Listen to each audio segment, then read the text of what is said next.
Hare Krishna, I'm Rohan, and I will be explaining SundaySchool verse 1 through 4. SundaySchool was written by Chaitanya Mahaprabhu, who is the recent incarnation of Krishna, and he appeared 500 years ago in Navadvip, West Bengal, and started his worldwide Sankirtan mission of propagating the holy name of the Lord. Hare Krishna, Krishna Krishna, Hare Hare, Hare Ram, Ram Ram, Hare Hare. He left us only 8 verses called SundaySchool, in which his mission and precepts are revealed. Cheto Darpana Marjanam Pava Mahadavagni Nirvapanam Shreya Kairapa Chandrika Vitaranam Vidya Vadujivanam Anandam Buddhi Vardhanam Patipadam Purnam Rita Swadanam Sarvatma Snakam Vijayate Sri Krishna Sankirtanam. Glory to the Sankirtana movement, which cleanses the heart of all dust accumulated for years and extinguishes the fire of conditional life, of related birth and death. This Sankirtana movement is the prime benediction for humanity because it spreads the rays of the benediction moon. It is the life of all transcendental knowledge. It increases the ocean of transcendental bliss and enables us to fully taste the nectar for which we are always anxious. Sankirtana means congregational chanting of the holy name of Krishna. The heart is like a mirror. If you don't clean it, the mirror, then we cannot see and the dust will be accumulated. In this context, the dust is all sins and bad karma, and the Sankirtana frees us from material contamination by chanting the Maha Mantra. It frees us from cycle of birth and death and purifies our conscience. With the first stride, the intelligence is purified. With the second stride, the holy name effects liberation from the great conflagration of threefold miseries. The threefold miseries, Adi Mai, Adi Daivik, Adi Bhautik, miseries within the body and mind, such as disease and mental anxiety, miseries from our neighbors, men, beasts, insects, and so many other living beings, natural catastrophes like famine, flood, and earthquake. We have to suffer from these 3 types of miseries which burn in our heart like fire. But everything is extinguished forever by the second stride of Nama Sankirtana, which is chanting of Maha Mantra, which gives us relief. Without Krishna, our lives will be engulfed by all types of miseries. By chanting the holy name, we will purify our heart and develop our love for Krishna. Nam Namakari Bahuda Nija Sarva Saktis Tatra Pitana Mayate Smarnena Kalaha Edrisai Tava Kripa Bhagavan Mamapi Durdeva Mitra Samnihani Nanugraha. O my Lord, your holy name alone can render all benedictions to living beings, and thus you have hundreds and millions of names like Krishna and Govinda. In these transcendental names, you have invested all your transcendental energies. There are not even hard and fast rules for chanting these names. O my Lord, out of kindness, you enable us to easily approach you by your holy name, but I am so unfortunate that I have no attraction for them. Sri Krishna Chaitanya Mahaprabhu has given us great hope in this verse. He explained that the chanting of the holy name of Krishna has all the potency to liberate us from this mundane world, and also he explains how easy it is to explain Krishna and different ways to approach him. By following Sri Chaitanya Mahaprabhu, we can awaken positive goodness within our heart and takes us to Vrindavan. In these pictures, you will see that the devotees are chanting on the streets in a temple. And then, according to Chaitanya Mahaprabhu, we can chant anytime and anywhere. Srinada pi sunichena tarora pi sahisuna amanina manadena kirtaniya sadahari. One should chant the holy name of the Lord in a humble state of mind, thinking oneself Lord in a tall straw on the street. One should be more tolerant than a tree, devoid of all false prestige, and should be ready to offer all respect to others. In such state of mind, one can chant the holy name of the Lord constantly. Verse 3 is explaining how to develop the taste for chanting the holy name. One has to be humbler than a blade of grass, that is, when one steps on a blade of grass, it bounces back straight again. More tolerant than a tree. A tree will not protest if you cut it down. On the contrary, it still continues to provide its fruits and fruits and its shade to the one cutting it down. This is an example of humble disposition. Only with utmost humility and inconceivable tolerance we can chant constantly, not expecting results, respect, and giving all respect to others. Chanting means begging for service, because only through service our heart changes. Na danam na sundaram kavit tvam jagadisa kamiye mama janmani eswari bhavatat bhaktir ahitu pitoi. O Almighty Lord, I have no desire to accumulate wealth, nor do I desire beautiful women, nor do I desire any number of followers. I only want your costless devotional service, birth after birth.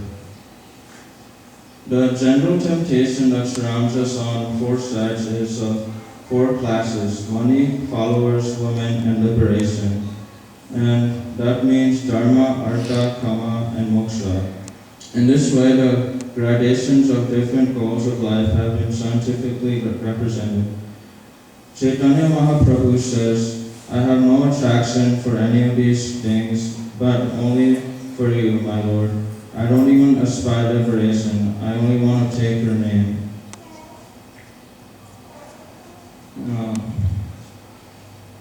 By listening and following Sri Chaitanya Mahaprabhu, first try to purify ourselves by chanting, and by chanting we can develop the taste for Krishna and stop running after material possessions.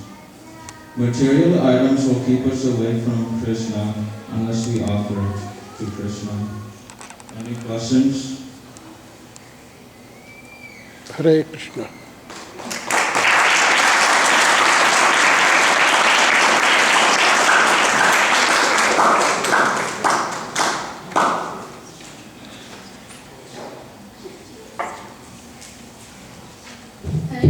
My name is Vaishnavi, and I'll be doing Shikshashtakam verses 5 through 8.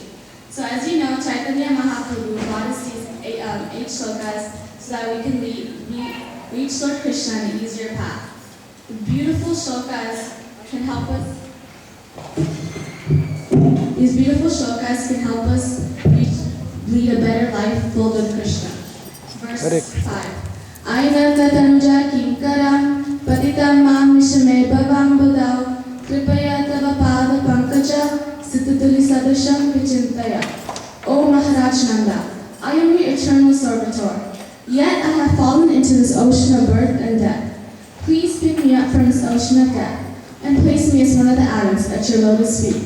So here you have Maharaj Nanda with Lord Krishna, and over here is Chaitanya Mahaprabhu with Lord Krishna, and Krishna is saving him from the ocean of death. And here is Krishna's lotus feet. That's where we all want to be one day. This shloka sums up our goal in life. We want to reach Godhead, and here we're asking Krishna to be our savior. This is one of the most important shlokas since this is what we're all Nayanam Naradasrudalaya, Vadanam Gadgada Rudayakira, Pulake Nichitam Vabukada, Tavanama Grahane Bhavishyati. O my Lord, when will my eyes be decorated with tears of love, flowing constantly when I chant your holy name? When will my voice choke up, and when will the hairs on my body stand on end at the recitation of your holy name? So here you have a devotee chanting to Lord Krishna, and in the other picture, there's a devotee that is so in love with Krishna that his voice is just screaming with love for Krishna. This imagery given by the shloka represents a devotee that is purely in love with Krishna. In Kali Yuga, we get easily distracted by material things that give us a so-called happiness and excitement. But by chanting for Krishna, we will get eternal happiness just by chanting his holy name. Verse 7. Yugayitam nimishena chakshusha pravashayitam shunyayitam jagat sarvam govinda virahena me. O Govinda, feeling your separation, I'm considering a moment to be like 12 years or more. Tears are flowing from my eyes like torrents of rain, and I am feeling all vacant in this world in your absence. So here is the clock ticking, showing time going by really slowly without Krishna. There are the teardrops flowing for Krishna's love. And in the other picture, we have Chaitanya Mahaprabhu feeling vacant. His heart is empty without Krishna there before him. So our love towards Krishna should be so intense that we cannot bear to be away from him. It is kind of how we feel when we first leave the house of a family member. We keep rejoicing and thinking over the memories, and we have a certain longing for them. Our love and devotion to Krishna should be so sincere that without him, a part of your life is gone. In fact, without Krishna, there's nothing else anymore, and there's no reason to live. Losing a family member might be tough, but in the end you get over it. But if Krishna's not there, there's nothing more. Text 8. Asishyava padaratam pinashtuma adarasanam marmahatam karotuva yatatatava vidadatu lampato matprananata susa evanaparaha. I know no one but Krishna as my Lord, and he shall remain so, even if he handles me roughly by his embrace, or makes me broken-hearted by not being present before me. He is free to do anything and everything, for he is my worshipful Lord, unconditionally. So in the picture, we have Radharani embracing Lord Krishna, and the next one, there's, Yashoda Mataji embracing her son Lord Krishna, and the other one is Radharani feeling broken-hearted because Krishna has left to Mathura. And in the last one, there's Krishna killing Kamsa. It's actually seems like a bad thing, but it's actually not, because Krishna does everything for the good, and he's freeing Kamsa from his sins, and he's freeing his devotee that was once just a gatekeeper boy. Everything Krishna has definitely done for the good. Persevering through all the good times and the bad will take us towards Krishna. An important point made here is that our love towards Krishna should be unconditional. We can't go to Lord Krishna and say, I'll donate some money if you help me pass my exam. We just have to love him just for the love towards Krishna. We should definitely surrender unto Krishna and understand, he will take care of everything from there on. So Chaitanya Mahaprabhu brought us these great shlokas so that we can realize how important love and devotion towards Krishna is. Thank you. Hare Krishna.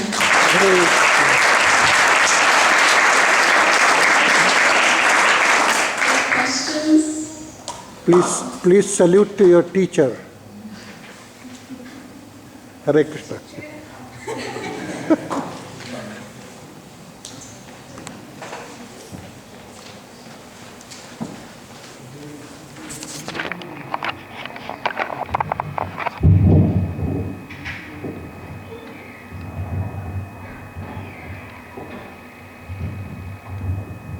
Okay, Hare Krishna everybody. My name is Adeep and this is Vidya.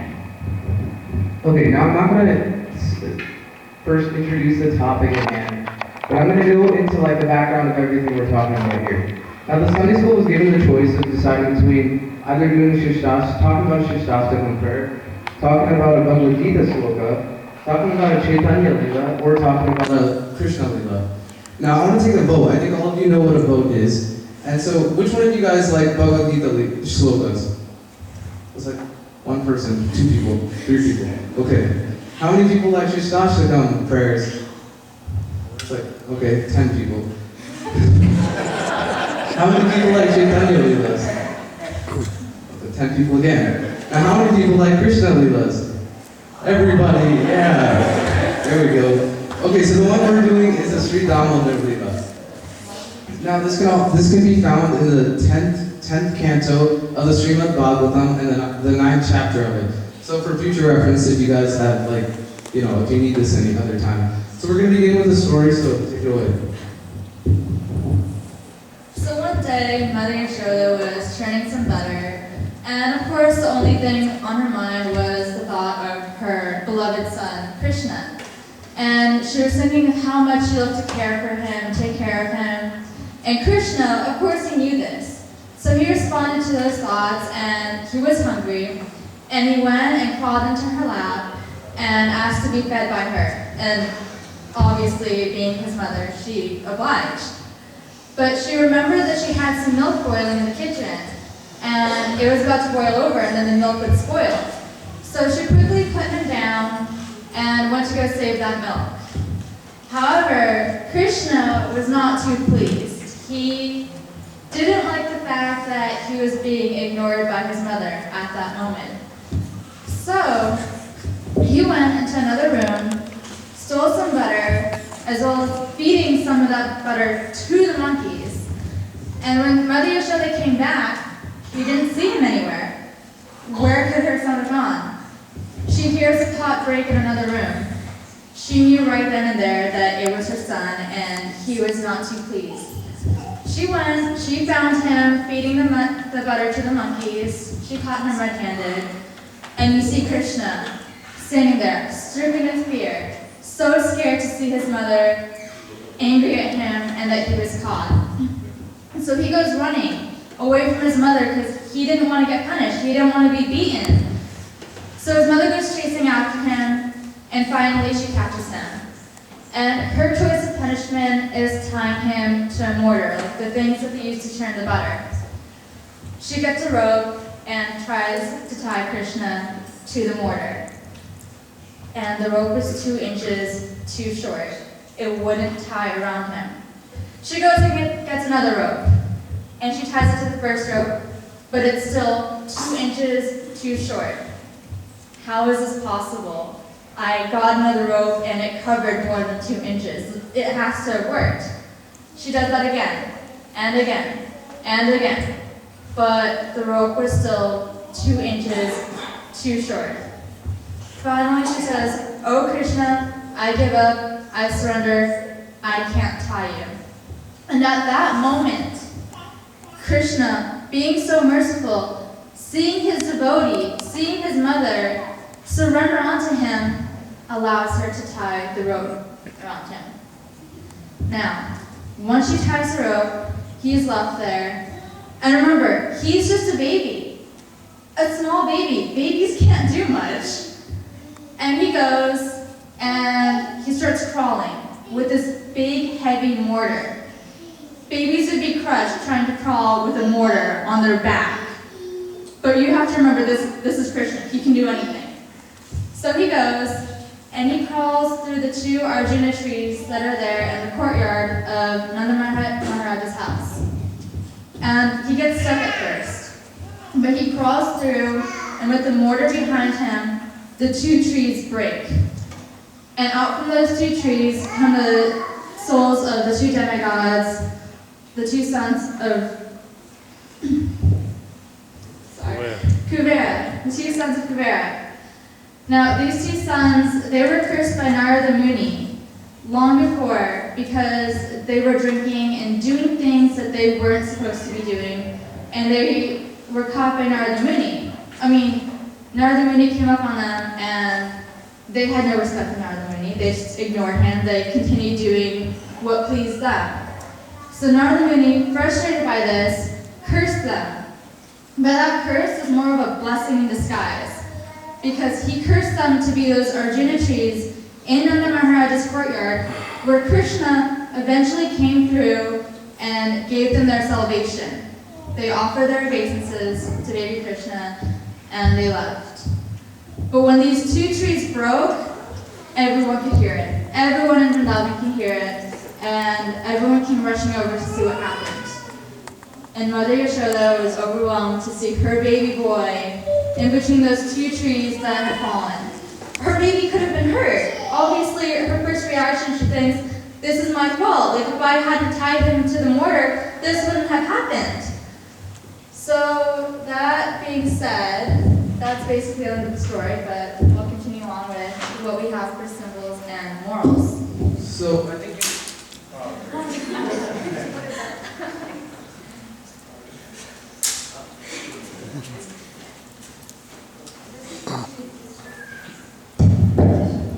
Hello? Okay, so I think you all understand the story now. So is there any questions as far as we've gone? Nobody? Beautiful. Okay, so start thinking about morals because I'm going to get back to that, but I'm going to head to symbolism for now. If you guys remember the 2 inches when Mother Yashoda was trying to bind Krishna, those 2 inches represent love and perseverance. Love and perseverance. Now it's pretty obvious where these love and perseverance come from. Love comes from Mother Yashoda when she's basically trying to tie Krishna. I mean, she loves Krishna. I would assume most of you are parents here, so you would understand that when you're trying to punish your children, you're trying to show love at the same time. I mean, you're trying to teach them a good thing. As well as perseverance. Mother Yashoda tried to perspire when she kept trying to bind Krishna, then eventually she gave up and surrendered.